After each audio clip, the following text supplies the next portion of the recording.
বন্ধুরা, আজকে ডে 3 আর আমি সকাল সকাল রেডি যাচ্ছি। সকাল না, এই 8টা 8:30 এখন বাজে। এখানে এসে জানি এখন ঘুমই ভাঙছে না। তো আমি রেডি হয়ে গেছি, আমার হাজব্যান্ড গেছে কাছ থেকে, ও আসলে রেডি হয়ে আমরা একটু সকাল সকাল বেরাবো।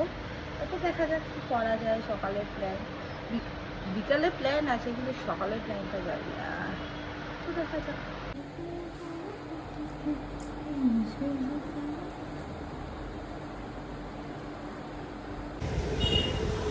কি গরম রে বাবা।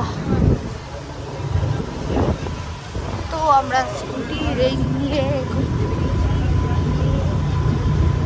গরম বাইরে, আর আমার বর স্কুটি চালাচ্ছে, তাই ওর একটু প্রবলেমই হচ্ছে। আমরা চলে এসেছি মন্দিরের এখানে। তো ঘুরছি, আমরা এসেছি খাজা খুঁজতে, কোথায় ভালো খাজা পাওয়া যায়। চলো। জগন্নাথ চলে এসেছি মন্দিরের এখানে। এখনো কি সুন্দর, আজকে খুব ভিড় দেখো। আজকে প্রচন্ড ভিড়, প্রচন্ড। কি লেভেলে, আজকে বেলাও তো হয়ে গেছে, আমরা তো কালকে ভোরবেলা এসেছিলাম না।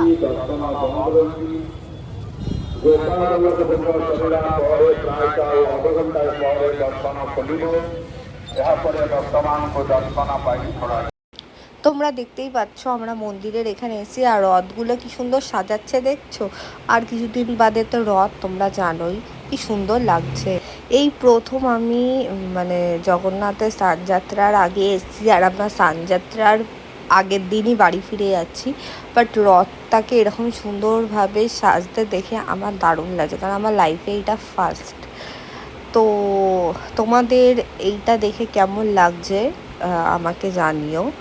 আর আমার ব্লগগুলো কেমন লাগছে প্লিজ কমেন্ট করো, তাহলেই বুঝবো যে তোমাদের ব্লগগুলো খুব ভালোই লাগছে। তো আমরা খাজা নিতে চলে এসেছি। একই রকম এতগুলো দোকান, কোনটা অরিজিনাল না কিছুই বোঝা যাচ্ছে, কারণ সবাই অরিজিনালি লিখে রেখেছে। আমার বর যে দাঁড়িয়ে আছে তার উল্টো দিকেও এরকম একটা দোকান আছে, তাই ও কনফিউজ যে কোথা দিয়ে খাজাটা নেবে।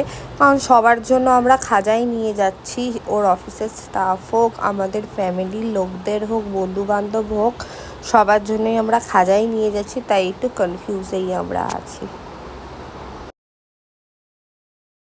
তো খাজা নিতে এসেছি, আর একটু টেস্ট করবো না হয়, তাই আমরা একটা নিচ্ছি টেস্ট করার জন্য।